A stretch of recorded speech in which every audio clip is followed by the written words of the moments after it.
আল্লাহ কোরআনুল কারীমে 18 পারায় প্রথম সূরা মুমিনুন আল্লাহ বলছেন কাদ আফলাহাল মুমিনুন, মুমিন যারা তারাই সফল কাম।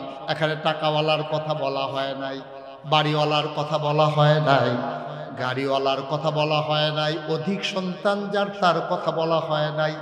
আল্লাহ বলছেন সফল কাম ওরা যারা ঈমানওয়ালা। বলেন সুবহানাল্লাহ। ঈমানের বড় দাম। আমরা যারা ঈমানদার আমাদের জন্য হচ্ছে যে সফল কাম আমরা যারা ঈমান।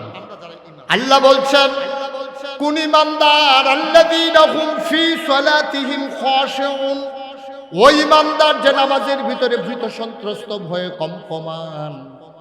আজকে আমি বেনামাজির জন্য ওয়াজ করব না, বেরোজগারের জন্য ওয়াজ করব না। আজকে আমি ওয়াজ করতে যাই যারা কষ্ট করে নামাজ পড়ে, যারা কষ্ট করে দীর্ঘ 1 মাস রোজা রেখেছে তাদের জন্য ওয়াজ। কারণ যার ইমানে নাই, নামাজে নাই, রোজাই নাই, তার জন্য ওয়াজের কোনো দরকার নাই, কারণ সে এমনি বরবাদ হয়ে গেছে। ঠিক কিনা?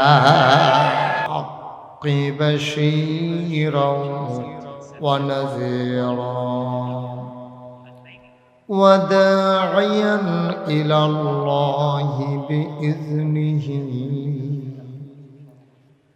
وسراجا منيرا. قال الله تعالى في القرآن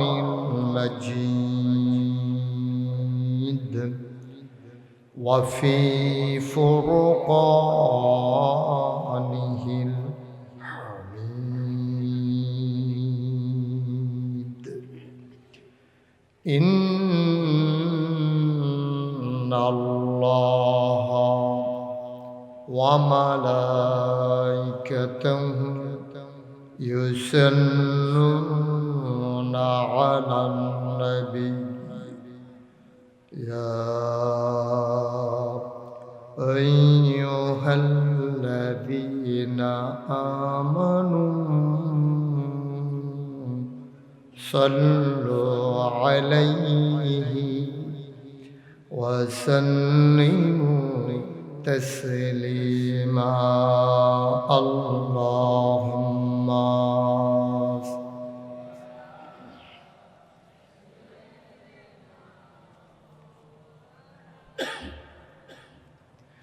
وعلى آل سيدنا مولانا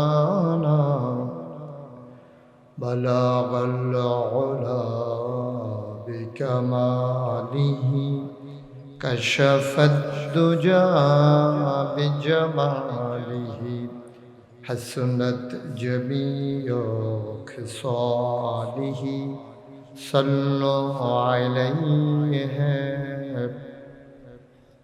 لا إله إلا الله لا إله إلا الله لا إله إلا لا إله إلا الله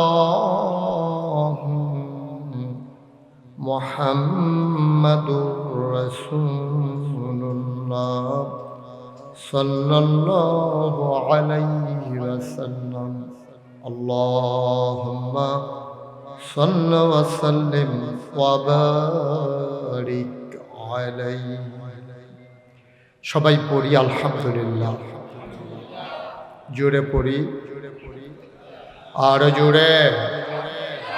আল্লাহ তাবারক ওয়া তাআলার দরবারে আমরা লাখ কোটি শুকরিয়া জ্ঞাপন করছি, যিনি আমাদেরকে ঐতিহ্যবাহী ঐতিহ্যধন্য বগুড়ারি আদমদীঘি উপজেলায় চাটখৈর গ্রামে আকাশে যখন মেঘের ঘন ঘটা, একটু পর পর যখন বৃষ্টির রিমঝিম বরিশন ধারা, কর্তৃপক্ষের মনে যখন আতঙ্ক ধরিয়ে দিয়েছে মাহফিল করা যাবে কি যাবে না, সকল জল্পনা কল্পনার অবসান ঘটিয়ে যিনি আমাদেরকে আজকের এই 2 দিন ব্যাপী মাহফিলের সমাপনী দিবসে প্রান্ত সীমায় একেবারে শেষ লগ্নে পৌঁছে যাওয়ার তৌফিক দান করেছেন। আজ 28 মার্চ, রোজ শনিবার, বরকতময় দিন শেষে অন্ধকারের চাদর যখন পৃথিবী ঢেকে দিয়েছে, জানান দিয়েছে রাত হয়ে গেছে। কর্মমুখর, কর্মব্যস্ত, আনন্দ ঘন একটি দিন অতিবাহিত করার পরে ক্লান্ত, পরিশ্রান্ত, অবসন্ন এ পিঠ যখন বিছানা চায়, 2 চোখ যখন ঘুম চায়, এ দেহ যখন আরাম চায়, সব কিছু হারাম করে দিয়ে যিনি আমাদেরকে বাংলাদেশের অজপাড়াগায় নিবৃত পল্লীতে আসার বসার, কিছু কথা শোনার সুযোগ করে দিলেন।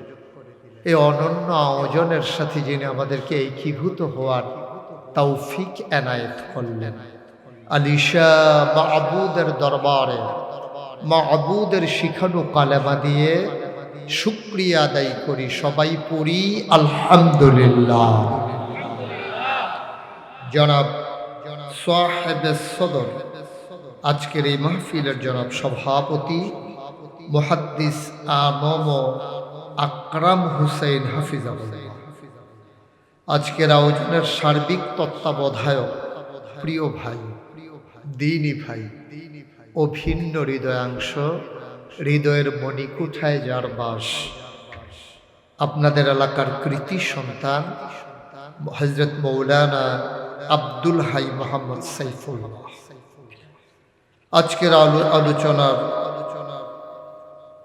প্রিয় আলোচক বৃন্দ, উপস্থিত এই এলাকার বিভিন্ন মসজিদের ইমাম সাহেবান, ওলামায়ে কেরাম, মুরব্বিয়ানে আযম, কলিজার টুকরা যুবকেরা, পর্দার আড়ালের আমার মা ও বোনেরা, সবার প্রতি আমার আবারও আন্তরিক সশ্রদ্ধ সালাম। আসসালামু আলাইকুম ওয়া রাহমাতুল্লাহি ওয়া বারাকাতুহু। রাত অনেক গভীর হয়ে গেছে, মোটামুটি গ্রাম দেশের মানুষ এত রাত পর্যন্ত জেগে থাকতে অভ্যস্ত না, তারপরেও আপনারা সুন্দর করে বসেছেন। প্রতিকূল আবহাওয়ায় যখন মানুষ ভীত সন্ত্রস্ত থাকে বৃষ্টিতে ভিজে যায় কিনা, সকল কিছু উপেক্ষা করে যিনি আপনাদেরকে, আমাদেরকে সবাইকে একত্রিত হওয়ার তৌফিক এনায়েত করেছেন, আমরা আবারও পড়ি আলহামদুলিল্লাহ। সম্মানিত দিনদার আশিকিন মুহিব্বিন, আমার প্রিয় বন্ধুরা, আমি বগুড়াতে মাহফিল উপলক্ষে কখনো আর আশা হয়ে ওঠেনি, এটাই আমার জীবনের প্রথম। আমি সাধারণত আমার এলাকাতেই বেশি সময় দেই, যেমন আপনাদের এখানে আসার জন্য গত রাতে আমার মাহফিল ছিল চাঁদপুর মতলবে, ওখান থেকে রাতেই চলে এসেছি ঢাকা। ঢাকা থেকে দিনের 12টায় রওনা করেছি, মাগরিব কোনো মতে পড়েছি, অজু ছিল বইলা, যদি অজু করা লাগতো তাহলে মাগরিবের 1 রাকাত ছুটে যেতে হবে, তারপরেও আবার মাহফিল শেষ করে রওনা দেওয়া লাগবে। দীর্ঘদিন মাদ্রাসাগুলো ছুটির পরে আগামীকালকে প্রথম দিবস, প্রথম খোলা, সেই হিসাবে নিজে না থাকাটা নিজের কাছে বিব্রত মনে হবে, বিধায় রাতের বেলায় আবার ইনশাআল্লাহ একেবারে আমার দরবার পর্যন্ত পৌঁছে যাওয়ার আকাঙ্ক্ষা পোষণ করেছি, আল্লাহ যদি তৌফিক দান করেন। বন্ধুগণ, গুরুত্বপূর্ণ আলোচনা আপনারা শুনেছেন। আমি ঘরে শুয়ে শুয়ে আমি কথাগুলো শুনছিলাম। আল্লাহ তাবারক ওয়া তাআলা সেই আলোচনাগুলো থেকে আমাদেরকে আমল করার তৌফিক দান করুন। জোরে বলেন কোন জায়গায় আমিন বলা লাগে, না আন্দাজ আছেন আপনাদের? বুঝবো তো বইলা ফেলবেন, আমার জন্য অপেক্ষা করার দরকার কি? বলেন আমিন। সুবহানাল্লাহ, আলহামদুলিল্লাহ কোথায় বলা লাগে? আপনারা তো অভ্যস্ত না, অভ্যাস আছেন আপনাদের? ওকে ফাইন, তাইলে বলে দেবেন, কোনো সমস্যা, আমার জন্য দেরি করার দরকার নেই। যার যার সুবহানাল্লাহ আমরা শেষে বলে দেব, কোনো চিন্তার দরকার নেই। তাহলে আমরা যারা এখানে এসেছি, সুযোগ যিনি দিয়েছেন তিনি কে? একটু জুড়ে বলতে হবে, তিনি কে? ইমাম সাহেব যারা, ওনারা না বললেও হবে, ওনারা যে আছে যে শুইছে না এটাই বেশি নাকি? ওনারা বলা এত জরুরি নাকি? ইমাম সাহেব হুজুর এই শৈলটা লইয়া বইয়া রয়েছে, দেখছেন কারবার। সবাই বলেন সুবহানাল্লাহ, বলেন আলহামদুলিল্লাহ, আল্লাহু আকবার। শুকরিয়া আদায় করলাম কার? করব কার? করে যাব কার? লস না লাভ? কম না বেশি? প্রমাণ আছে নাকি নাই? আমার আল্লাহ রাব্বুল আলামিন কোরআনুল কারীমে কত সুন্দর করে ওয়াজ করে দিলেন। আল্লাহ বলেন, লা ইন শাকারতুম লা আযীদান্নাকুম। ও দুনিয়ার মানুষ, নিয়ামত পেয়ে যদি শুকরিয়া আদায় করবে, যেই নিয়ামত পেয়ে শুকরিয়া আদায় করবে, শুকরিয়া আদায়ের কারণে ওই নিয়ামত আমার আল্লাহ আরো বহুত গুণে বাড়িয়ে দেবেন। বলেন সুবহানাল্লাহ। আমার আল্লাহ যা বলেন তা করেন নাকি করেন না? কম কম না বেশি বেশি? প্রমাণ আছে নাকি নাই? কোরআনুল কারীমের 30 পারায় সূরা বুরুজের শেষ অংশে আল্লাহ কত সুন্দর করে ওয়াজ করে দিলেন। আল্লাহ বলেন, ফাআলুল লিমা ইউরিদ। আমার আল্লাহ এমন আল্লাহ, তার যা মন চায় ওই কাজটাকে আমার আল্লাহ বেশি বেশি করে দেন। বলেন সুবহানাল্লাহ। আল্লাহ দুনিয়ার মানুষের মতো না। দুনিয়ার মানুষ বলে একটা, করে আর একটা, ঠিক কিনা?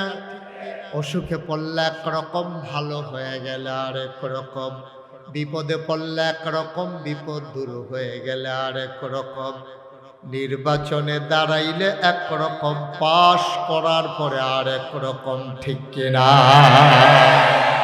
এটা একটু বেশি ঠিক না? সাংঘাতিক ঠিকই, আওয়াজে বোঝা গেছে। আমার আল্লাহ রাব্বুল আলামিন তিনি যা বলেন তিনি তাই করে দেন। তিনি কখনো ওয়াদা খেলাফ করেন না।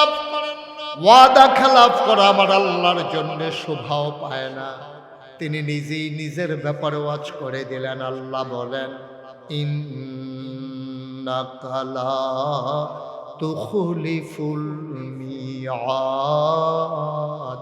আমার আল্লাহ এমন আল্লাহ, তিনি যা ওয়াদা করেন, ওয়াদার খেলাফ করা আমার আল্লাহর জন্য শোভা পায় না। বলেন সুবহানাল্লাহ। এই আল্লাহ আছেন নাকি নাই? ছিলেন নাকি ছিলেন না? থাকবেন নাকি থাকবেন না? আমার এই আল্লাহ কয়জন? জুড়ে কন, আর জুড়ে মধুর সুরে সবাই মিলে মন প্রাণ উজাড় করে গলা ছেড়ে দিয়ে মধুমাখা কণ্ঠে আকাশ বাতাস প্রকম্পিত করে, আদম দিগির জমিন কাঁপিয়ে দিয়ে রাতের নিস্তব্ধতা ছিন্ন ভিন্ন করে। চলো ওই আল্লাহকে সবাই মিলে জানিয়ে দেই, মাওলা রব্বে করিম তুমি লাম ইয়ালিদ ওয়ালাম ইউলাদ ওয়ালাম ইয়াকুল লাহু কুফুয়ান আহাদ। তিনি কারো থেকে জন্ম নেন নাই, তিনি কাউকে জন্ম দেন নাই। ও বন্ধু, দুনিয়ায় পীরের মতো পীর হয়, ইমামের মতো ইমাম হয়, নেতার মতো নেতা হয়, মন্ত্রী হয়, এমপির মতো এমপি হয়। আমার আল্লাহর কি মতো হয়? তিনি কারো মতো না। ওয়ালাম ইয়াকুল লাহু কুফুয়ান আহাদ। তার মতো নাই, তার লয় নাই, তার ক্ষয় নাই, তার শুরু নাই, তার শেষ নাই, তার আদি নাই, তার অন্ত নাই, তার দিগন্ত নাই, তার দেশপ্রায় নাই। তিনি ছিলেন, তিনি আছেন, তিনি থাকবেন, তিনি কয়জন?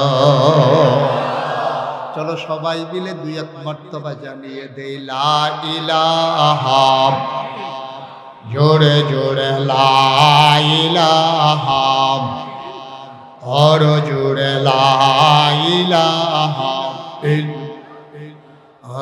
লা ইলাহা, আসমান জমিন গায়রুল্লাহ, পাহাড় পর্বত গায়রুল্লাহ, শুধু তুমি মাবুদ এক আল্লাহ, লা ইলাহা লা ইলাহা লা মাবুদা ইল্লাল্লাহ, লা মাশুকা ইল্লাল্লাহ, লা মাওজুদা ইল্লাল্লাহ, লা মাকসুদা ইল্লাল্লাহ, লা ইলাহা লা ইলাহা ইলাহা ইল্লাল্লাহু মুহাম্মাদুর রাসূলুল্লাহ সাল্লাল্লাহু আলাইহি ওয়াসাল্লাম। সবাই পড়ি আলহামদুলিল্লাহ। বন্ধুরা আমার, ভাইরা আমার, আমার আল্লাহ রাব্বুল আলামিন এই দুনিয়ার ভিতরে আমাকে আপনাকে আমাদের সবাইকে মানুষ করে বানানোর পরে এমনে এমনে ছেড়ে দেন নাই। কোন পথে গেলে জান্নাত, কোন পথে গেলে জাহান্নাম, কোন পথে গেলে লাভ আর কোন পথে গেলে লোকসান, কোন পথে ভালো কোন পথে মন্দ, কোন পথে কল্যাণ কোন পথে অকল্যাণ, কোন পথে শিরক বিদআত, কোন পথে তাওহীদ রিসালাত, কোন পথে কুফর আর কোন পথে ইসলাম জানানোর জন্যে আমার আল্লাহ যুগে যুগে নবী এবং রাসূল পাঠাইছেন। বলেন সুবহানাল্লাহ। নবীদের ক্রমধারায় যিনি সবার শেষ, যিনি সবার সেরা, যিনি আপনার আমার নবী, নবী মুহাম্মদুর রাসূলুল্লাহ। বন্ধুরা আমার, ভাইরা আমার, মানুষগুলো যেন জান্নাতে যেতে পারে, মানুষগুলো যেন অন্ধকারে হাবুডুবু না খায়, মানুষগুলো যেন সিরাতাল মুস্তাকিম চিনতে পারে, এই জন্য আল্লাহ তাবারক ওয়া তাআলা আল্লাহ মানুষদেরকে মহামূল্যবান তিনটা জিনিস দান করেছে। কয়টা? একটু কথা বলতে হবে। কয়টা? তিনটা। যারা আছেন মঞ্চে একটু কথা বলুন, একটু সাহায্য করেন আমাকে। কয়টা? তিনটা মহামূল্যবান জিনিস দান করেছেন। এক নম্বরে হচ্ছে আল্লাহ তাবারক ওয়া তাআলা মহামূল্যবান যে জিনিস দান করেছেন তার নাম হলো আকল। তার নাম কি? আকল, বুঝ, বিবেচনা, ভালো মন্দ বুঝার ক্ষমতা। এই আকল মহামূল্যবান একটা জিনিস। আপনার যদি আকল না থাকতো তাহলে আপনি ভালো বুঝতেন না, মন্দ বুঝতেন না, লাভ বুঝতেন না, লজ বুঝতেন না, আপন বুঝতেন না, পর বুঝতেন না, আপনি কিছুই বুঝতেন না যদি আপনার আকল না থাকতো। আপনার যদি আকল না থাকতো, আপনার যদি জিজ্ঞেস করতাম আপনি তখন বুঝতেন আকলের কত দাম। ও যার আকল নাই তারা তো জিজ্ঞেস করে লাভে নাই। তার আম্মারে যদি জিজ্ঞেস করতেন যে আপনার ছেলের যে আকল নাই কেমন লাগে, দেখবেন যে লোকটা, মহিলাটা চোখের পানি ছেড়ে দিয়েবে যে সন্তান এক না থাকলে ভালো ছিল, এই ব্যাক কল আমার ঘরে যে কিল লেগে আসলো, মহিলা চোখের পানি ছেড়ে দিত। আকলের অনেক, এই আকল যারা কাজে লাগিয়েছে তারাই জগতের ভিতরে সেরা মানুষে পরিণত হয়েছে। সুবহানাল্লাহ বলবেন না? আর যারা আকল কাজে লাগান নাই তারা অনেক বুদ্ধিমান, সব দিক দিয়ে সব বুঝে, তারা আপন বুঝে, পর বুঝে, টাকা চিনে, পয়সা চিনে, বাড়ি চিনে, ঘর চিনে, তারা গাড়ি চিনে, সব কিছু চিনে, কিন্তু তাদের আকল না থাকার কারণে তারা দিন চিনে না, আল্লাহ চিনে না, নবী চিনে না। ঠিক কি না? আল্লাহ তাবারক ওয়া তাআলা দুই দল মানুষের পার্থক্য তুলে ধরেছেন সুন্দর করে। আল্লাহ বলেন, কুল হাল ইয়াস্তাবিল্লাযীনা ইয়ালামুনা ওয়াল্লাযীনা লা ইয়ালামুন। হে নবী আপনি বলে দেন, যারা জানে আর যারা জানে না দুই দল কি সমান? কয় দুই দল কখনো সমান হইতে পারে না। বলেন সুবহানাল্লাহ।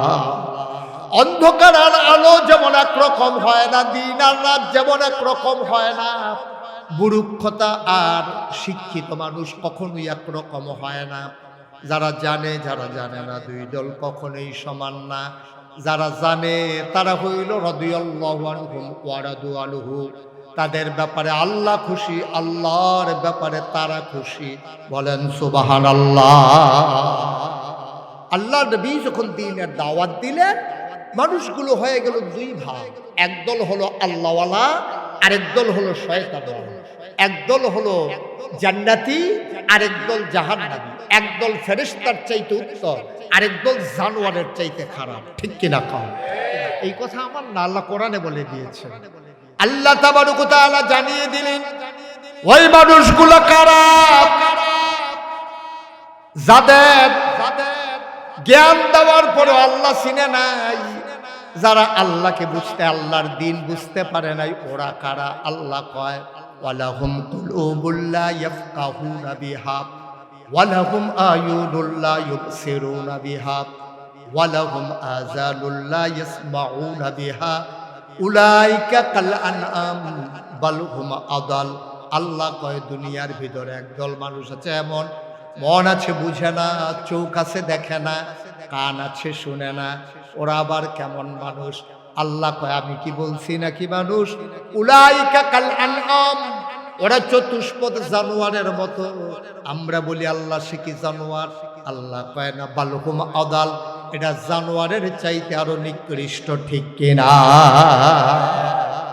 যে আল্লাহ চিনল না, নবী চিনল না, মন থাকার পরেও বুঝলো না, চোখ থাকার পরেও দেখলো না, কান থাকার পরেও শুনলো না, উলাইকা কাল আনআম, ওরা চতুষ্পদ জানোয়ারের মতো। ঠিক কিনা? এরকম আছে নাকি নাই? তাহলে মানুষ হয়ে গেল দুই প্রকার। একদল হলো রাদিয়াল্লাহু আনহু ওয়া রাদু আনহু, যাদের ব্যাপারে আল্লাহ খুশি, আল্লাহর ব্যাপারে যারা খুশি। আরেক দল হয়ে গেল জানোয়ারের চাইতে খারাপ। তাইলে যাদের ব্যাপারে আল্লাহ খুশি ওরা কারা? আবু বকর, ওমর, উসমান, আলী, তালহা, জুবায়ের, আব্দুর রহমান ইবনে আউফ, সাদ ইবনে রাবিয়া, আব্দুল্লাহ ইবনে আব্বাস, আব্দুল্লাহ ইবনে মাসউদ। ওই মানুষগুলো হলো যাদের ব্যাপারে আল্লাহ খুশি, আল্লাহর ব্যাপারেও তারা খুশি। সুবহানাল্লাহ বলবেন না? তাহলে আরেক দল হলো জানোয়ারের চাইতে ওরা খারাপ। জানোয়ারের চাইতে খারাপ যারা, ওরা কারা? ওরা হলো আবু জেহেল, আবু লাহাব, উতবা, সাইবা, মুগীরা। ওরা হলো জানোয়ারের চাইতে নিকৃষ্ট। আল্লাহ জানিয়ে দিয়েছেন ১,৫০০ বছর আগে। তাইলে ১,৫০০ বছর আগে, ১,৫০০ বছর আগে আবু বকর ছিল একদিকে, উমর, উসমান, আলী, তালহা ছিল একদিকে। ওরা কি জাহান্নামী না জান্নাতি? কথা বলেন, ওরা কি জাহান্নামী না জান্নাতি? ওরা কি শয়তানওয়ালা না আল্লাহওয়ালা? আপনি এটা একটু ফিক্সড করে দেন, এদিকে ফিক্সড করে দিয়ে আপনি বসে পড়ুন।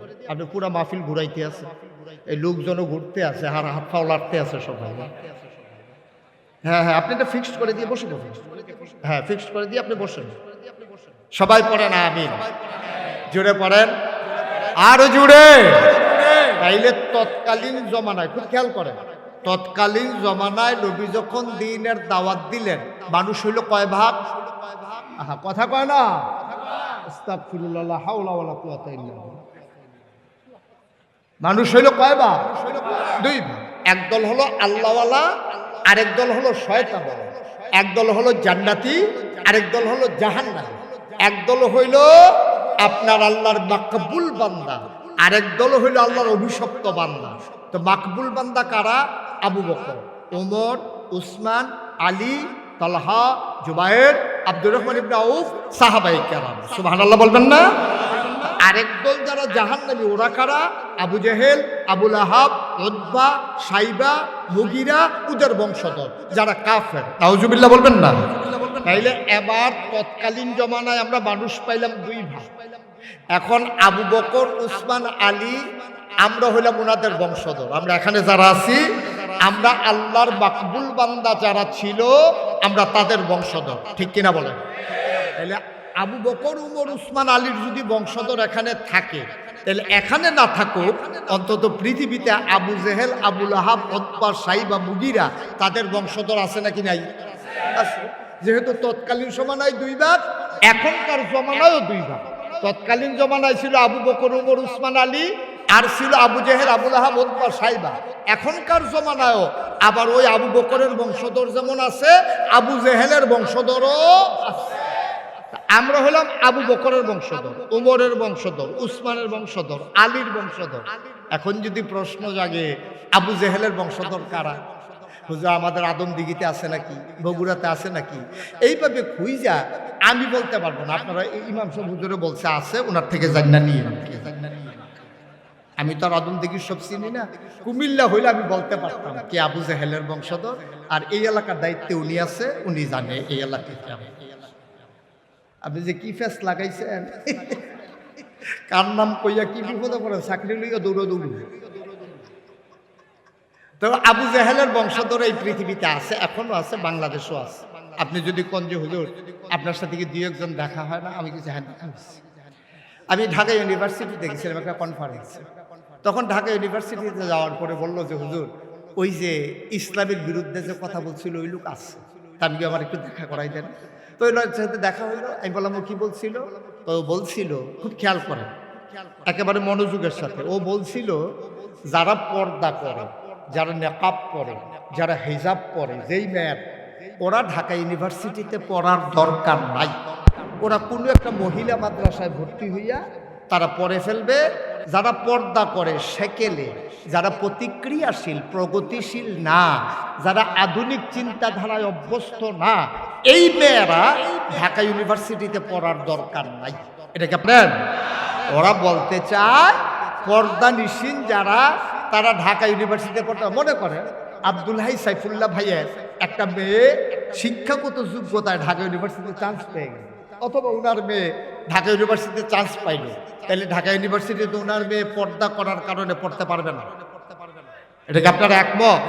কিন্তু সে বলছে তো সেমিনারে হাজার মানুষের সামনে সে বলছে যারা পর্দা করে, নেকাব লাগায়, হিজাব পরে, তারা ঢাকা ইউনিভার্সিটিতে পড়তে পারবে না, আসার দরকার নাই, তারা মহিলা মাদ্রাসায় ভর্তি হয়ে যাবে। নাউজুবিল্লাহ বলবেন না? ও প্রেসক্রিপশন দিয়ে গেছে। আমি বলেছি এই ঢাকা ইউনিভার্সিটিতে হয়েছে মুসলমানদের জমিনের উপরে। এই ঢাকা ইউনিভার্সিটির ইটগুলা কিনা হয়েছে মুসলমানদের টাকায়। এই ঢাকা ইউনিভার্সিটিতে যেই মুসলমানদের ট্যাক্সের টাকায়, আজও ঢাকা ইউনিভার্সিটিতে রিক্সাওয়ালার খেটে খাওয়া মানুষের টাকায়, আমার আপনার ট্যাক্সের টাকায়, আমরা একটা পাউরুটি কিনলে যে ভ্যাটের টাকা জমা হয় 15%, ওই টাকা দিয়া যে ঢাকা ইউনিভার্সিটির কর্মচারী, কর্মকর্তা, প্রফেসর সকলের বেতন হয়, যে ঢাকা ইউনিভার্সিটিতে পড়তে পারবে না পর্দানিসীন মেয়েরা। আমি বলেছি শীততাপ নিয়ন্ত্রিত কক্ষে বসে তুমি ইসলামের বিরুদ্ধে কথা বলো, তোমার খবর নাই আজও বাংলাদেশে শতকরা 92 জন লোক মুসলমান। ঠিক কিনা বলো? যেই দেশে মুসলমানের, যেই দেশে শতকরা 92 জন লোক মুসলমান, যেই দেশ মানুষের ঘুম ভাঙ্গে মসজিদের মিনারের আজানে, যেই দেশের মানুষগুলো আশার নামাজ পড়ে দুরূদ পড়তে পড়তে ঘুমুতে যায়, শীততাপ নিয়ন্ত্রিত কক্ষে বসে পুলিশ পাহারায় ইসলামের বিরোধিতা করা সহজ। আল্লাহম দিকের জমি এসে বলো পিঠার চামড়া নিয়ে ঢাকা দেওয়া যাবে না।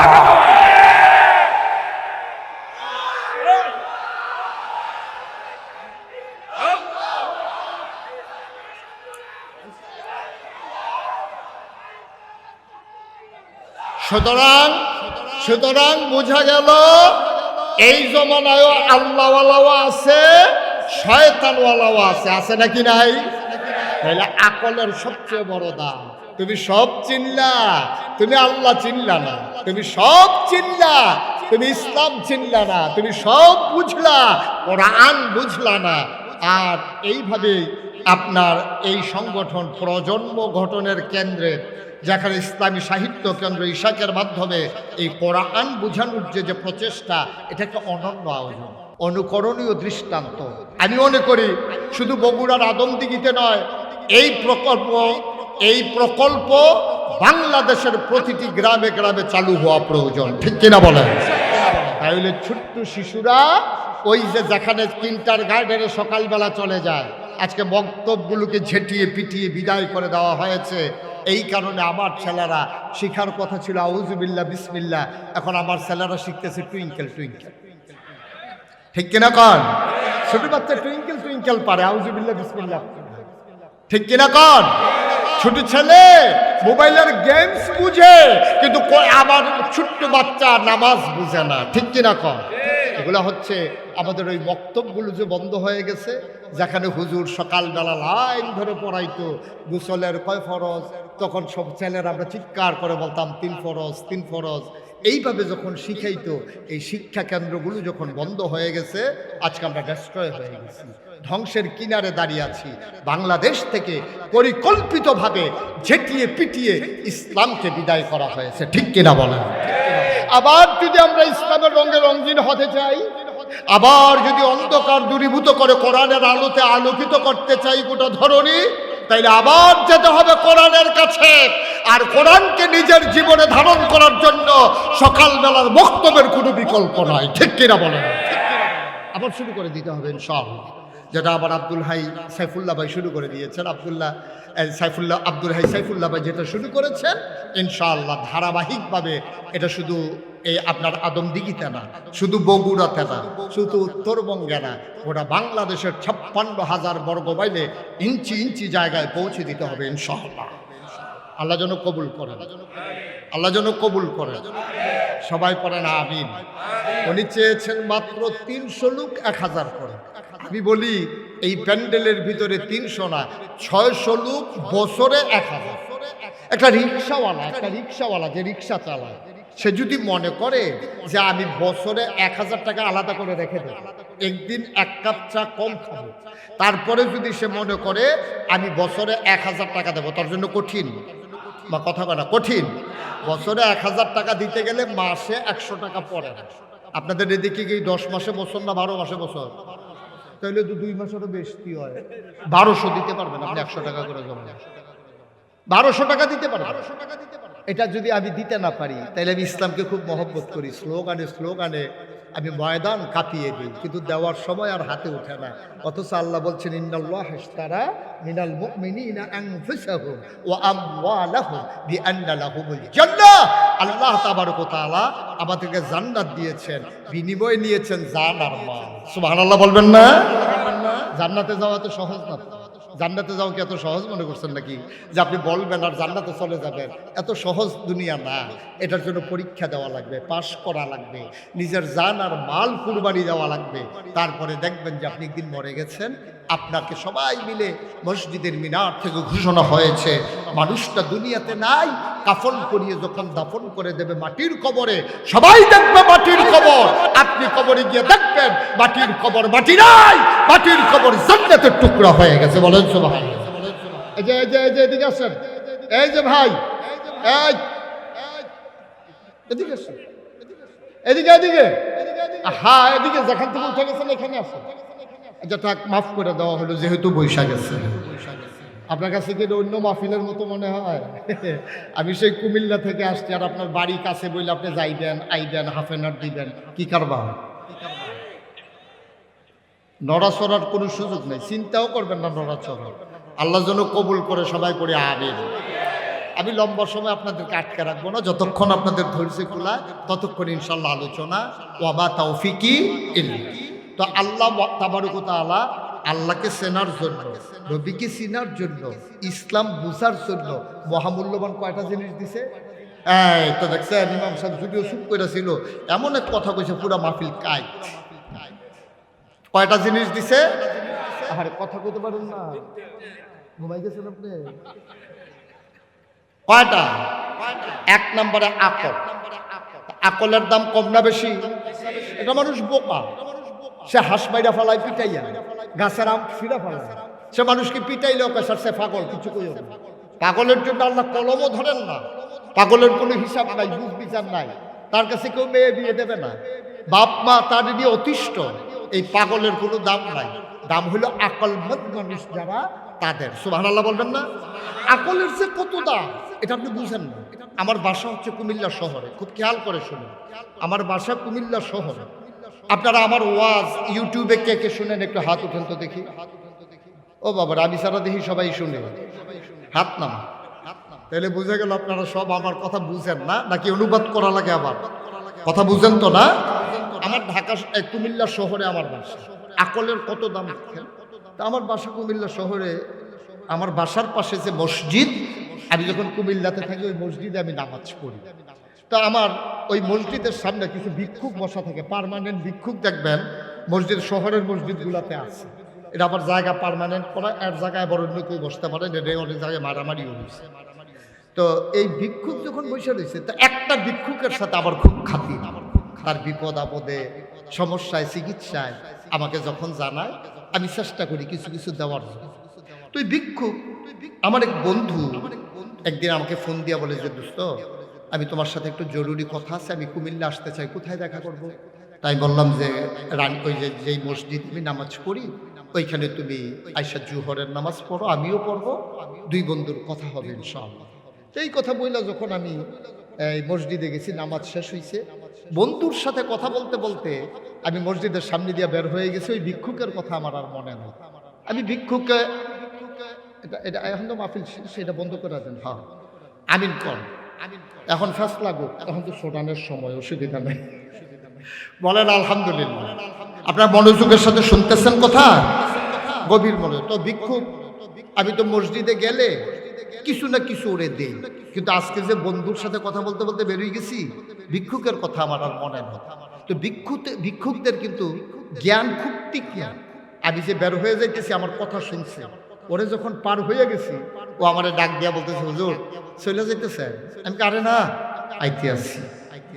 আমি আবার ফিরা গিয়া আমার বন্ধুকে বললাম, এই যে ভিক্ষুকটা চোখে দেখে না, কিন্তু তার আকল সাংঘাতিক।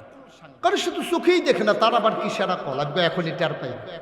আমি পকেট থেকে একটা 10 টাকার নোট বের করে ভিক্ষুকের হাতে দিয়া বললাম, আজকে মনটা খুব ভালো, এই জন্য তোমার 100 টাকার নোট দিছি। কত কথা কয় না দেখি, কয় টাকা? আমার কথা বুঝেন না আপনারা? দিছি 10, বলছি কত? 100। যখন ভিক্ষুকরে এই কথা বলছি, ভিক্ষুক টাকাটা হাতে নিয়া আস্তে করে কি জানি ধইরা আমার দিকে তাকাইয়া কইতে আছে, শয়তানি করেন? কি শয়তানি? কয় 10 টিকা। আমার চোখে পানি চলে আসছে। আমি আমার বন্ধুকে ডেকে বললাম, এই মানুষটা চোখে দেখে না, তার বিবাহিত জীবনে তার স্ত্রীকে সে দেখলে চিনে না, কথা শুনলে বুঝে এটা তার স্ত্রী, তার সন্তান চিনে না, যেই সন্তান সে জন্ম দিয়েছে আব্বা বলে ডাক না দিলে সন্তানকে চিনে না, তার স্ত্রী চিনে না, সন্তান চিনে না, সুন্দর পৃথিবী একটা নজর সে দেখতে পারে নাই। কিন্তু আল্লাহ কত বড় আকল তাকে দিয়েছে, টাকার কোনাটায় ধরে বলে দিতে পারে 10 টাকা না 100 টাকা। বলেন সুবহানাল্লাহ। আকলের কত দাম! আকল কত দাম আকলের! সে দুইটাই বুঝে ফেলছে, এটা 10 টাকা না 100 টাকা। সুবহানাল্লাহ বলবেন না? এই আকল আল্লাহ মুমিন মুসলমানদেরকে দান করেছেন, কাফেরদেরকেও দিয়েছেন। যারা আকলটাকে দ্বীনের পথে কাজে লাগাইছে, আল্লাহ বলছেন ওরা হলো বুদ্ধিমান। আর যারা কাজে লাগায় না, ইউলাইকা কাল আনাম বাল হুম আদাল, ওরা জানোয়ার, ওরা জানোয়ারের চাইতে আরো নিকৃষ্ট। ঠিক কিনা কও? তাহলে আমরা কি বোকা না বুদ্ধিমান? আমরা দিন চিনেছি, আমাদের হয়তো টাকা নাই, আমরা সফলতা, আমরা বুদ্ধিমান, আমরা আল্লাহওয়ালা, আমরা জান্নাতের ওয়ারিস। সুবহানাল্লাহ বলবেন না? শুধু আমরা অনেক দামি মানুষ। এখানে যারা আছে, আপনি হয়তো রিক্সা চালাইতে পারেন, আপনি হয়তো ঠেলা গাড়ি চালাইতে পারেন, আপনি কুলি মজুর হইতে পারেন, আপনার ঘরে হয়তো অনেক দামি ফার্নিচার নাই, আপনার বাড়িতে হয়তো একটা বিল্ডিং নাই, কিন্তু আপনি আল্লাহ চিনে ফেলেছেন, আপনার ঈমান আছে, আপনি সবচেয়ে দামি মানুষ পৃথিবীতে। ঠিক কিনা কম? আল্লাহ কোরআনুল কারীমে 18 পারায় প্রথম সূরা সূরা মুমিনুন, আল্লাহ বলছেন কাদ আফলাহাল মুমিনুন, মুমিন যারা তারাই সফল কাম। এখানে টাকাওয়ালার কথা বলা হয় নাই, বাড়িওয়ালার কথা বলা হয় নাই, গাড়িওয়ালার কথা বলা হয় নাই, অধিক সন্তান যার তার কথা বলা হয় নাই। আল্লাহ বলছেন সফল কাম ওরা যারা ঈমানওয়ালা। বলেন সুবহানাল্লাহ। ঈমানের বড় দাম। আমরা যারা ঈমানদার, আমাদের জন্য হচ্ছে যে সফল কাম আমরা যারা ঈমান। আল্লাহ বলছেন কোন ঈমানদার আল্লাযীনা হুম ফি সালাতিহিম খাশিউন, ওই ঈমানদার যে নামাজের ভিতরে ভীত সন্ত্রস্ত ভয়ে কম্পমান।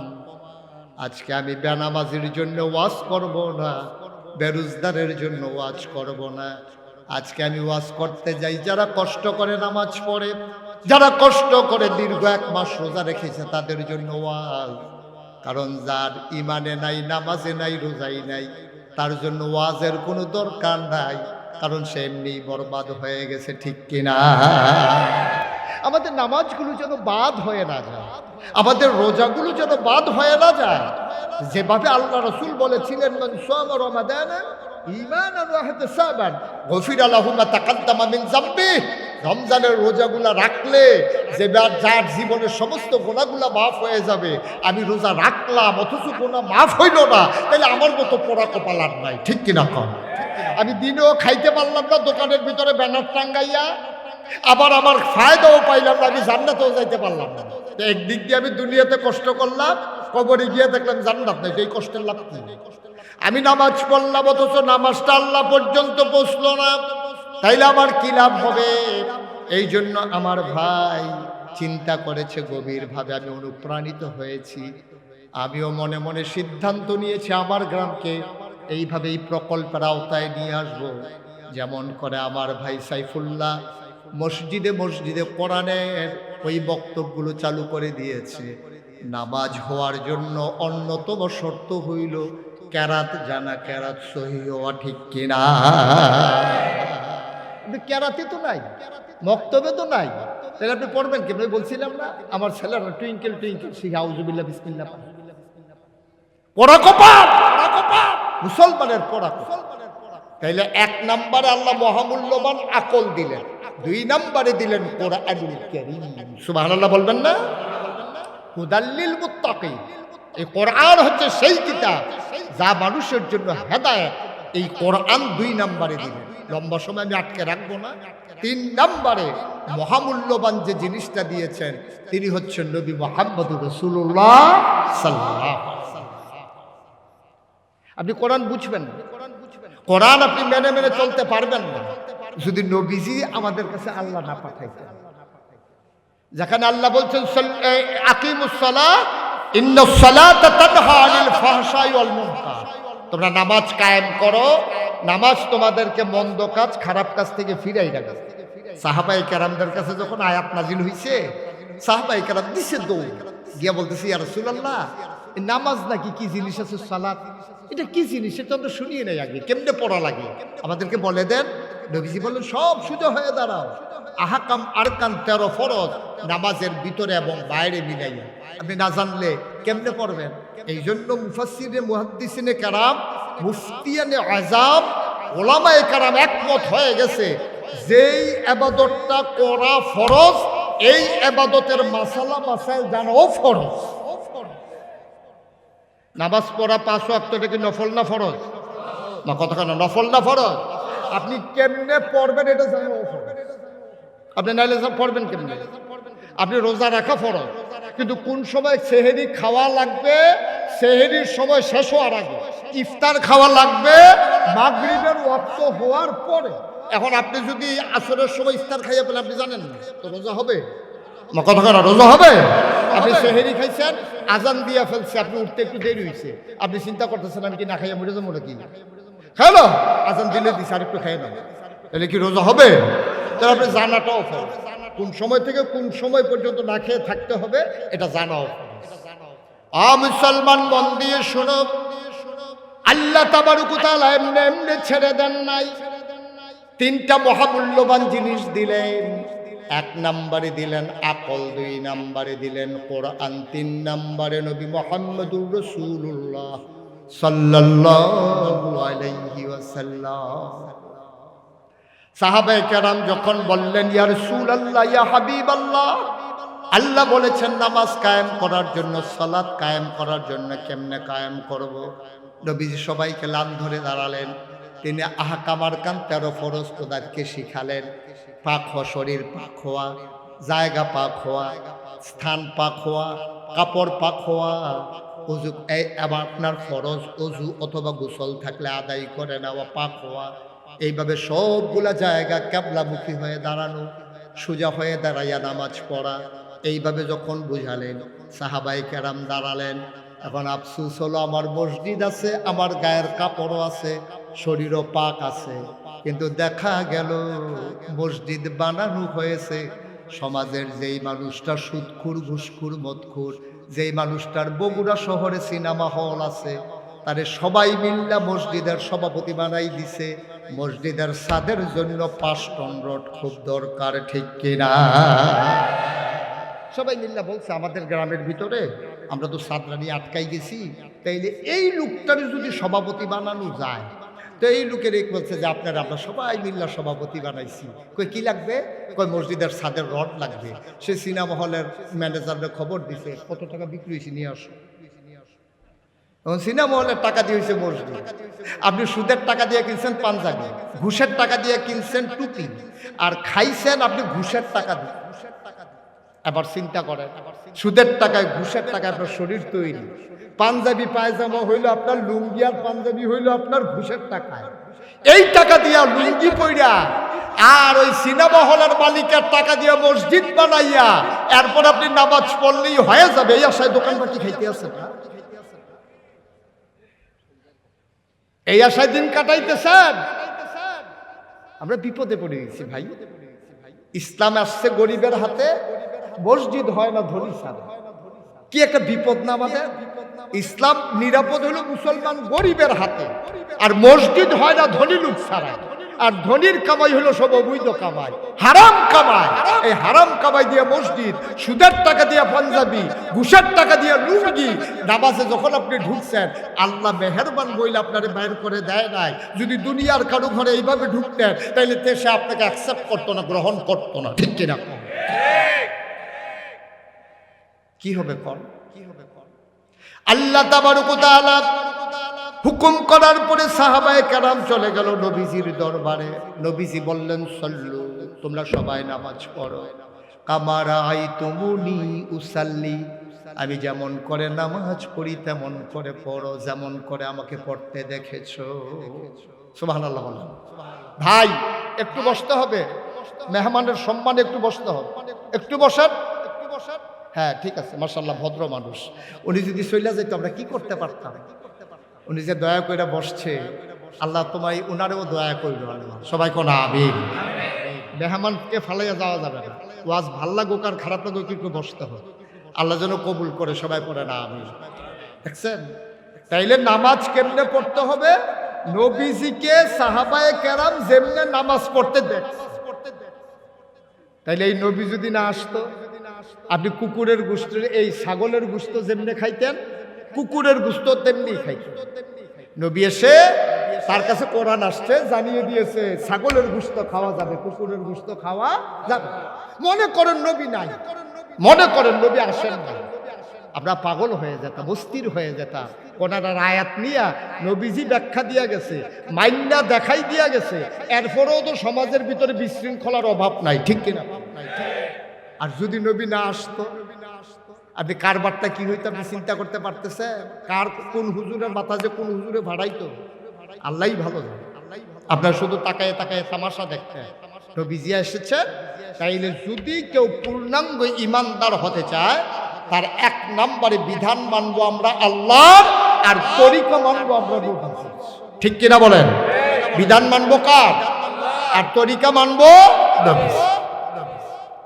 আল্লাহ তাবারক ওয়া তাআলা এই নবীকে যখন দুনিয়াতে পাঠাই দিলেন, নবীজি যখন দুনিয়াতে আসলেন, আল্লাহর নবী দুনিয়াতে আসার পরে আল্লাহ নবীকে চিনাই দিলেন। শুনো শুনো শুনো, তোমরা নবীকে চিনো নাকি? তোমরা নবীকে চিনে যাও। ওয়ামা আরসালনাকা ইল্লা রাহমাতাল লিল আলামিন। সুবহানাল্লাহ বলবেন না? সবাই পারেন না এটা? এই আয়াতটার ভিতরে এত মধু, এত মজা। আপনি যখন মাঝ রাতে উঠে যান, গুনগুন করে উজু করে তাহাজ্জুদের যখন দাঁড়াবেন, আপনি একাকী নিবৃকে নিরালায় আপনি একটু আয়াতটা পড়ে দেখেন, মনে হয় যেন কলিজার ভিতরে চিনচিন ব্যথা হয়ে একটা প্রশান্তিময় আত্মা শুরু হয়ে, মনে হবে যেন আপনার চোখ দিয়ে ধর ধর করে এমনিই পানি পড়তেছে। সুবহানাল্লাহ বলবেন না? সবাই আবার পড়ি আমরা, হ্যাঁ। ওয়ামা আরসালনাকা ইল্লা রাহমাতাল লিল আলামিন। আল্লাহ বলে দিলেন, ও দুনিয়ার মানুষ, নবী চিনতে চাও, আমি হইলাম রব্বুল আলামিন, সমস্ত জগৎ সমূহের যিনি রব, যিনি খালেক, যিনি মালিক, যিনি সত্তার, যিনি গফফার, যিনি আইয়ুব, যিনি ওয়াদুদ, যিনি প্রেমময়, যিনি ওয়াদুদ, ওই আল্লাহ হইলেন রব্বুল আলামিন। আর নবী হইলেন রাহমাতুল লিল আলামিন। যত জায়গায় আল্লাহ রব, তত জায়গায় আমার নবীজি রহমত। সুবহানাল্লাহ বলবেন না? এমন একটা জায়গা নাই যেখানে আমার আল্লাহ রব না, এমন একটা জায়গা নাই যেখানে আমার নবী রহমত।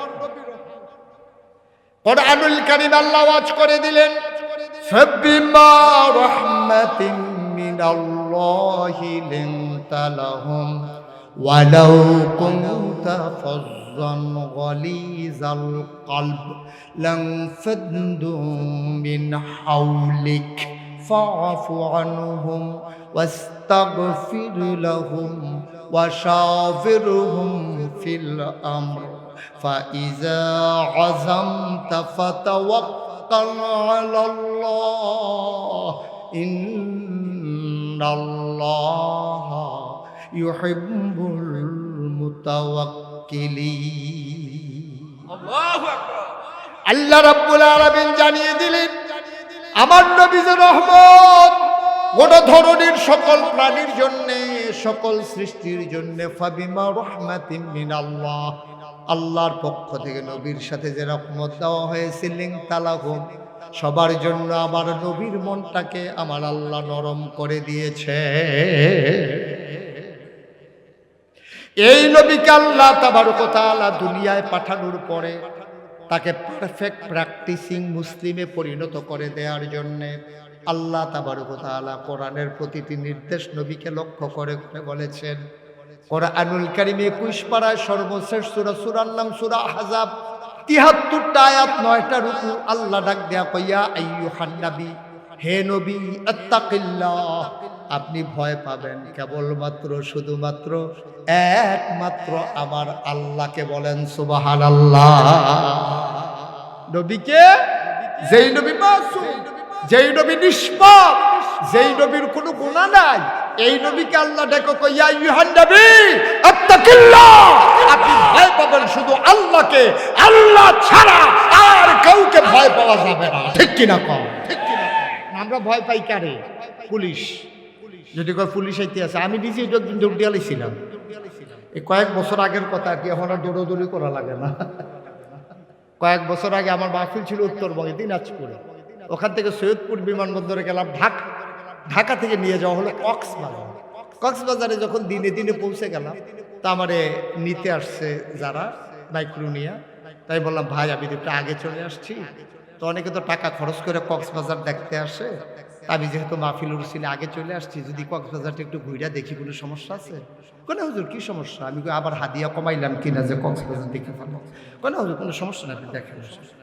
তো আমি যখন কক্সবাজারের সমুদ্র সৈকতে পরন্ত বিকেলে সূর্য যখন ডুবো প্রায়, আমি যখন হাঁটতেছিলাম, এমন সময় দেখি দূরের থেকে এক পুলিশ আমার দিকে দিছে দৌড়।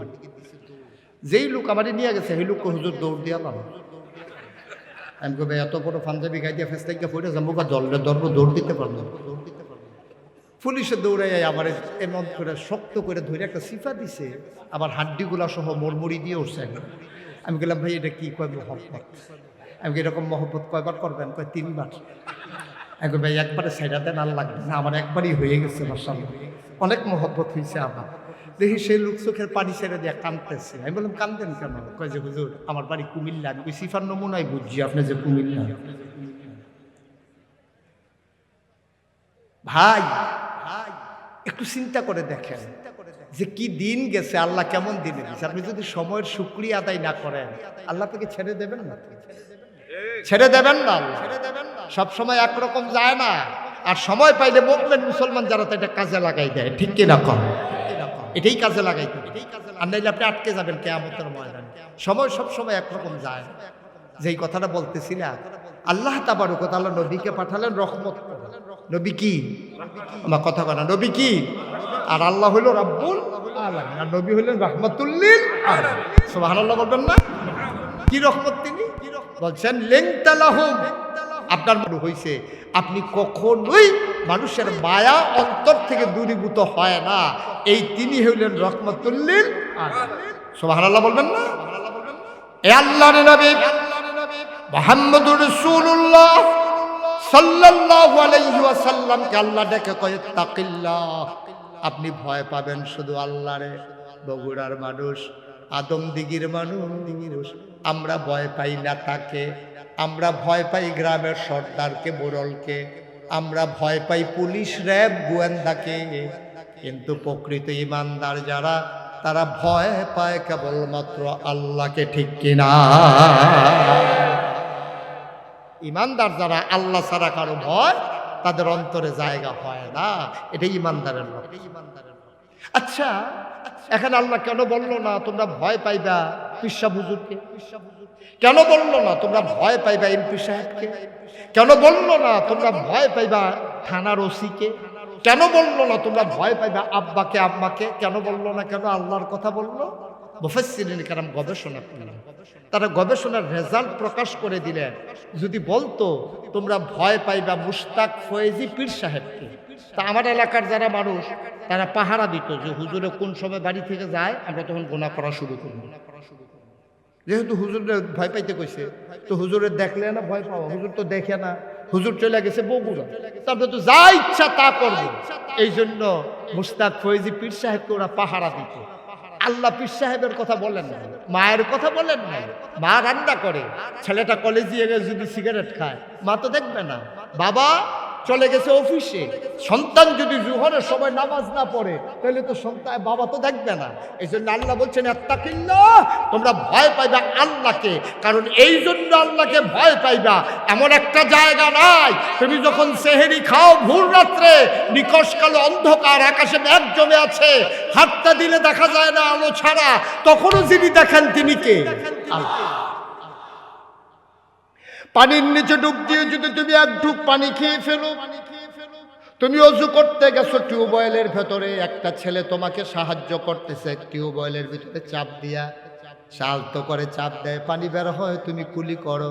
তুমি কুলি করার সময় 2 কুলি ফেলেছো, মাঝেরটা খেয়ে ফেলছো। যেই লোক চাপ দিছে, যেই ছেলেটা দাঁড়ায় দাঁড়ায় তোমাকে পানি বের করে দিচ্ছে, সেও টের পায় নাই, বুঝে নাই তুমি যে পানি পেয়ে ফেলছো। কিন্তু একজন টের পেয়ে গেছেন, তিনি যিনি, তিনি আমার আল্লাহ, ঠিক কিনা? তিনি আধারেও দেখেন, তিনি আলোতেও দেখেন, তিনি তোমার দিনেও দেখেন, তিনি রাতেও দেখেন। দরজা বন্ধ করে তুমি যদি খাও, পর্দা টানাইয়া দিনের বেলা খাও, তিনি দেখেন। আর এই দেখেন, এই চিন্তাটা তোমার মাঝে তৈরি করে দেওয়ার জন্যই আল্লাহ তাবারক ওয়া তাআলা রোজা ফরজ করে শেষাংশ বলে দিয়েছেন লাআল্লাকুম তাত্তাকুন। এই যে রোজা দিলাম, যেন তোমার অন্তরে আল্লাহর ভয় পয়দা হয়। বুদ্ধিমান মানুষ যারা, তারা যখন ব্যবসা করে বছর শেষে হিসাব মিলায়, লাভ হইছে না লস হইছে। বুদ্ধিমান ইমানদার যারা, তারা রোজার পরে হিসাব মিলায়, এই রোজায় আমার গোনা মাফ হইছে নাকি গোনা রয়ে গেছে, ঠিক কিনা কম? ঠিক কিনা কম? আমরা তো বোকা না, আমি শুরুতেই বলছি আপনারা বুদ্ধিমান। তাহলে বুদ্ধিমান মানুষ হইলে রোজা যে গেল, এই রোজা যেই কারণে ফরজ হয়েছিল যে লাআল্লাকুম তাত্তাকুন, তোমাদের অন্তরে যেন আল্লাহর ভয় পয়দা হয়। তাহলে আপনার অন্তরে কি আল্লাহর ভয় পয়দা হয়েছে? আপনি কি যাচাই করছেন? আমি দেখছি বাংলাদেশের মানুষ রোজার মাসে যেমনি আল্লাহকে ভয় পায়, বিশেষ করে সেহেরির সময় আর ইফতারের সময়, এত এইরকম কোন দেশের মানুষ ভয় পায় কিনা সন্দেহ আছে। আপনার সারা জীবনের অভ্যাস, ভাত খাওয়ার পরে গোশত দিয়া খান আর মাছ দিয়া খান। ভাত খাওয়ার পরে আপনি কলা দিয়া, খেজুরের গুড় দিয়া, দুধ দিয়া মাখাইয়া এক লোকমা ভাত না খাইলে মনে হয় যেন আপনার পেটে ভরে না। সেহেরির সময় আপনি কলা কিনে আনছেন, খেজুরের গুড় কিনে আনছেন, আপনাদের বিখ্যাত বগুড়ার দই কিনে আনছেন, সবগুলা মাখাইয়া আপনি যখন লোকমাটা দিতে যাবেন, খেয়াল করেন, খুব সূক্ষ্ম কথা, গভীর মনোযোগ, আপনি ভাতটা মাখাইয়া একেবারে এমন স্বাদ লাগবে মনে হইতেছে, আপনি লোকমাটা নিয়ে আপনার অর্ধেক রাস্তায় গেছে অথবা বেশিরভাগ জায়গায় চলে গেছে। এমন সময় হঠাৎ করে মসজিদের মিনার থেকে ইমাম সাহেব ডাক দিয়া বলতে, সাবধান, সময় শেষ। এমনকি লোকমা উপরে যায় না নিচে যায়? চিন্তা করে দেখছেন আপনি?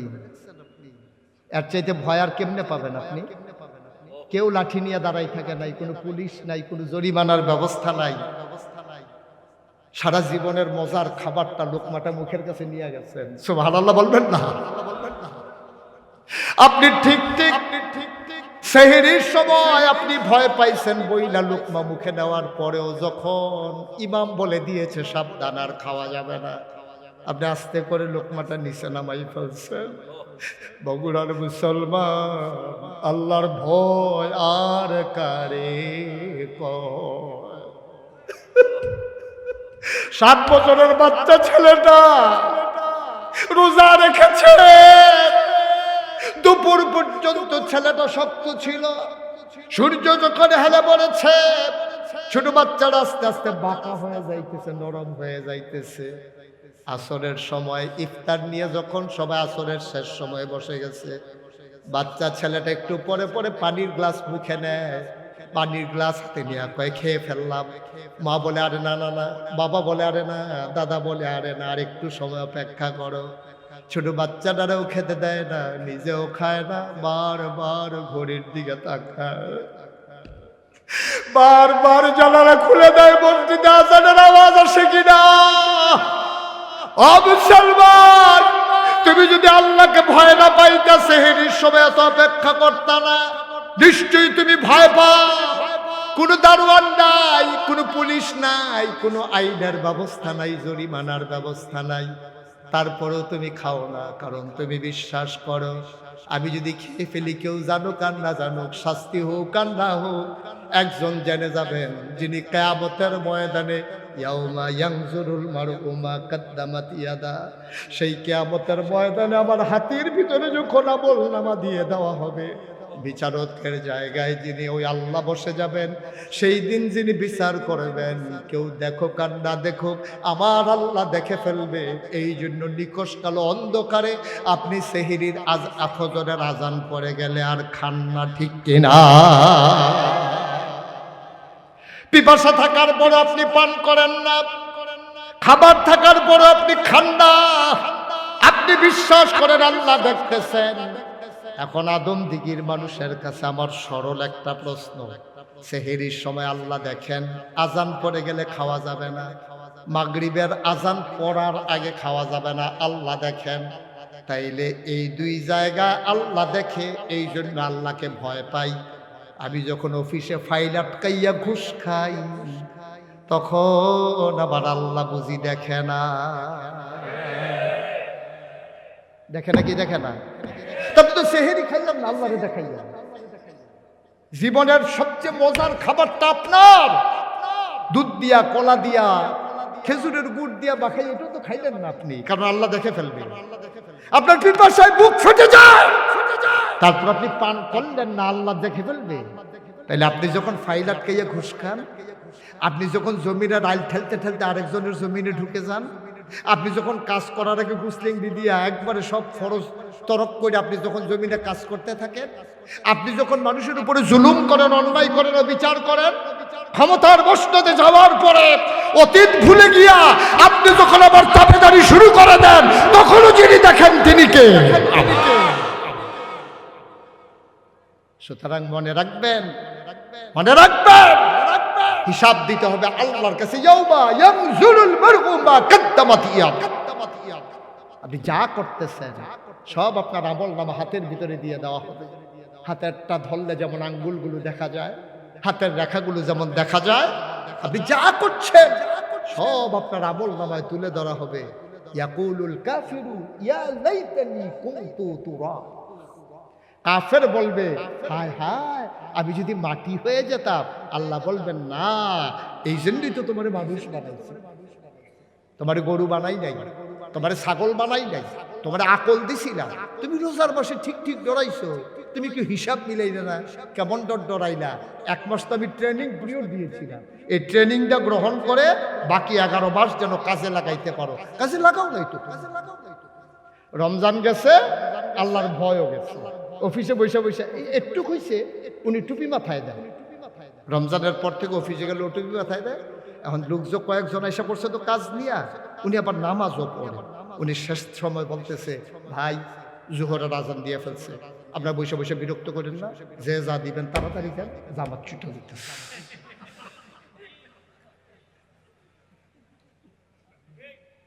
মানে সুদ খাওয়ার একটা, ঘুষ খাওয়ার একটা স্টাইল আছে। আল্লাহরে ডরায় তো নামাজ ছুটে যাইতেছে, কিন্তু ঘুষ দেখায় এটা বুঝে আল্লাহ দেখে, দেখে নাকি দেখে না? এই জন্য আমার নবী হচ্ছেন আমার জন্য আদর্শ, মডেল, উসওয়াতুন হাসান। তিনি শিখাই দিয়ে গেছেন কেমনে কোন জায়গায় করবা, কি করবা। আরে জন্মের পরেই তো তিনি রেকর্ড করেছেন। মাত্র নবীর জন্ম হয়েছে, কষ্ট হচ্ছে আপনাদের? ছেড়ে দেওয়া দরকার। আমি যখন চিন্তা করি শেষ করে কুমিল্লা যাওয়া লাগবে, কি আর কষ্ট, কি আর মাফি। ঠিক আছে, ঠিক আছে, চলবেই তো, চলতেই তো আছে, না চলতেছে তো, আপনি না বললেও তো চলতে আছে। উনি বললা চালাইতে আছে, বাদ্যা কইব তোয়াজ থাইমা গেছিল, আমি কইয়া চালাইছি। হ্যাঁ, ওনার ওয়াইফের কাছে গিয়া উনি কইব যে চিনছো না তো আমারে, ওয়াজ থাইমা গেছিল, চালাইছি। একটু একটু যেই কথাটা বলতেছে, নবীর জন্ম হয়েছে, খুব খেয়াল করে, খুব খেয়াল করে। নবীর জন্ম হয়েছে ওই জমানায় মায়েরা বাচ্চাদেরকে বুকের দুধ খাওয়াইতেন না। বংশাবলী মানুষ যারা, তারা বুকের দুধ মায়েরা বাচ্চাদেরকে খাওয়াইতেন না। তো খাওয়াইতো কারা? তায়েফ ছিল মক্কার পার্শ্ববর্তী একটা শহর। এই তায়েফ থেকে একদল মহিলা আসতো, মক্কায় বাচ্চা নিয়ে তাদেরকে দুধ খাওয়াইয়া আবার 2 বছর 2.5 বছর পরে টাকার বিনিময়ে দিয়ে। নবী যে বছর জন্মগ্রহণ করেছেন, তায়েফ থেকে একদল মহিলা রওনা করেছে। মনে করেন বগুড়া থেকে রওনা করেছে, আসবে আদমদিঘি। এই গ্রামের নাম কি? চাটখৈর। আদমদিঘি থেকে আসবে, এই বগুড়া থেকে আসবে চাটখৈর। আদমদিঘি যাওয়া লাগবে না। এখন তায়েফ থেকে রওনা দিছে একদল মহিলা, ওরা আসবে তায়েফ, এই মক্কায়। কথা খেয়াল করেন, রওনা দিছে কোত্থেকে? কথা কন, কোত্থেকে আসবে? কই, কোথায় আসবে? রওনা দিছে। পরে কিছু দূর আসার পরে দেখেছে পিছনে একজন নাই। এক মহিলা বলতেছে, এই সবাই থামো, আমার সাথে একজন ছিল, সে নাই। কে নাই? আমার সাথেই ছিল। আরে নাম কো? হালিমা। সুবহানাল্লাহ বলবেন না? হালিমা আমার সাথে ছিল, পেছনে পড়ে গেছে। ওর রূপটা খুব দুর্বল, স্বামী সন্তান নিয়ে রওনা করেছে, পেছনে পড়ে গেছে। তাই নাকি? সবাই একটু দাঁড়াই, মুড়ে দাঁড়ালো। অনেকক্ষণ অপেক্ষা করলো, দেখে যে আসে না। সূর্য অস্তমিত প্রায়। ওরা মনে করলো আবার তো ফিরে যাওয়া লাগবে। ওরা দৌড়াইয়া তাড়াতাড়ি করে চাটখৈর আসছে, ওই মক্কায় আসছে। আইসা ধনী ধনী বাচ্চাগুলা, যাদের টাকা আছে, বাপ জাপানে থাকে, আমেরিকাতে থাকে, ব্যবসা করে, বাপ টাকার মালিক, বাড়ির মালিক, ওইসব বাচ্চাগুলোর সবাই খুঁজে খুঁজে নিয়ে গেছে। ফিরতি রওনা দেওয়ার পরে রাস্তায় গিয়ে দেখে ওরা সবাই যাইতেছে, হালিমা আসতেছে। ওরা কথা কেন, ওরা আর হালিমা আসতেছে, ক্রস করছে রাস্তা। সবার কুলের ভিতরে ওয়া ওয়া করে বাচ্চা কান্দে। হালিমা কয়, এই তোমরা সবাই বাচ্চা নিয়ে চলে আসছো, তোমার জন্য বৈশা থাকবো। প্রত্যেকে একটা মেত্রা মার্কা উঠ লইয়ে গেছে, এটা পিছনে পড়ে গেছে, আমরা তাড়াতাড়ি করে নিয়ে আসছি। আর বাচ্চা নাই? চাটখৈরে মক্কায় কি আর বাচ্চা নাই? সুবহানাল্লাহ বলবেন না? সবাই মিলে একটা বাচ্চা আছে। আমরা জেনেছি বাচ্চা আছে কয়টা? একটা। গরিব, বাপ নাই। বাচ্চার নাম কি? বাচ্চার নাম শুনেছি মুহাম্মদ সাল্লাল্লাহু। হালিমার স্বামী বললেন, হালিমা চলো যাই, একটাই বাচ্চা আছে, নসিব হয়তো এটাই আমার আল্লাহ রেখেছেন, চলো যাই। হালিমা বাস্তববাদী মহিলা ছিল। হালিমা কয়, অভাবী মানুষ, বাচ্চার বিনিময়ে যদি কয়টা টাকা না পাই তাইলে বাচ্চা নেব কেন? হালিমা কয়, বাচ্চা আনবো না। হালিমার স্বামী বুঝাইয়া বললেন, চলো যাই, পছন্দ হইলে নেব, নাইলে নাই। কাছাকাছি চলে এসেছি, এখন আর ফেরত যাওয়ার দরকার নাই। হালিমা ঢুকলেন মক্কায়। লোকজনের কাছে জানতে চাইলেন, মুহাম্মদ নামে একটা বাচ্চা আছে, পিতার নাম নাকি আব্দুল্লাহ, দাদার নাম আব্দুল মুত্তালিব, ঘরটা কোনটা? একজন লোক দেখাই দিল, ওই যে ঘর, খেজুর পাতার ছাউনি দেওয়া ছোট্ট ঘর, এইটাই আমেনার ঘর। হালিমা, হালিমার স্বামী আর হালিমার ছেলে নাম তার আব্দুল্লাহ, আমেনার ঘরের সামনে গিয়ে দাঁড়ালেন। হালিমা ডাক দেওয়া কয়, স্বামী আমার, আপনি আব্দুল্লাহকে নিয়ে বাইরে একটু দাঁড়ান। এই মহিলার স্বামী নাই, পর পুরুষ ঘরে যাওয়া ঠিক হবে না। আমি একটু দেখে আসি, পছন্দ হইলে নেব, নাইলে নাই। এবার হালিমাতুস সাদিয়া দরজায় গিয়ে দাঁড়ালেন, আসসালামু আলাইকুম ওয়া রাহমাতুল্লাহ। ভেতর থেকে আমেনা কয়, ওয়ালাইকুম আসসালাম ওয়া রাহমাতুল্লাহ। আমেনা জিজ্ঞেস করে, কে সালাম দেয়? কয় আমি হালিমা। কয় কেন দাঁড়িয়ে আছো? কে দাঁড়িয়ে দাঁড়িয়ে সালাম দেয়? কয় আমি হালিমা। কয় কোন হালিমা? কয় আমি হালিমাতুস সাদিয়া, চিনলাম না। কয় আমার বাড়ি তায়েফ। কয় কেন এসেছো? কয় শুনলাম তোমার ঘরে নাকি একটা ছোট্ট বাচ্চা আছে। আমেনা ডাক দেয়া কয়, হালিমা গো, ও হালিমা, আমার বাচ্চার জন্য